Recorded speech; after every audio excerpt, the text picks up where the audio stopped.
The small, dusty antique shop was a place few dared to enter. Its windows were frosted with grime, and the sign above the door read "Curios and Antiques" in faded letters. It was a chilly autumn evening when I stumbled upon it, drawn by an inexplicable pull. The store was dimly lit, the air thick with the scent of aged wood and something else. Something metallic.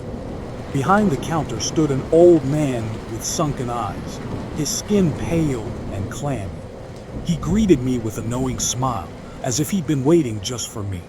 I browsed the shelves, running my fingers over old trinkets and forgotten treasures. Then I saw it. It was an old wooden box, no bigger than a showbox, with strange symbols carved into its lid. The wood was dark, almost black, and it seemed to absorb the light around it. I felt an icy chill as I reached for it, but the old man grabbed my wrist. "You shouldn't touch that," he whispered, his breath cold against my ear.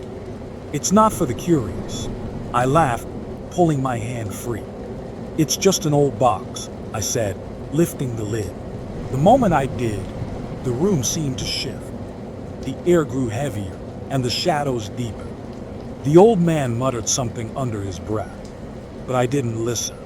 Inside the box was nothing but a faint, metallic odor. Disappointed, I placed it back on the shelf. That night, I couldn't sleep. The metallic smell lingered in my nostrils, and I felt watched. I tried to brush it off as paranoia, but the sensation only grew stronger. By morning, I was desperate for answers. I returned to the shop, but it was gone. The windows were boarded up, and the door was locked. A faded note on the door read, "Closed permanently." Days passed, and the feeling of being watched never left. Then, the nightmares began. I'd dream of the box, the symbols on its lid glowing with an otherworldly light. I'd wake up drenched in sweat, the metallic smell overpowering. One night, I awoke to the sound of whispers. They were faint but unmistakable, coming from all around me. I fumbled for the light, but when it flickered on, I was alone. That's when I saw it. The box was on my nightstand, its lid slightly ajar. My heart pounded as I stared at it, frozen in terror. The whispers grew louder, more urgent, and I felt a presence in the room pressing against me. Then, the lid slammed shut.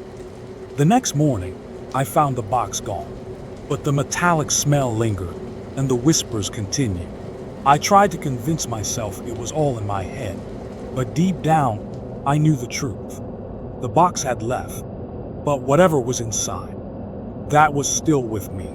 Now, I hear the whispers every night, and sometimes, when the darkness feels just right, I feel it, a cold, unseen hand resting on my shoulder. I've tried to move on, to tell myself it was just my imagination.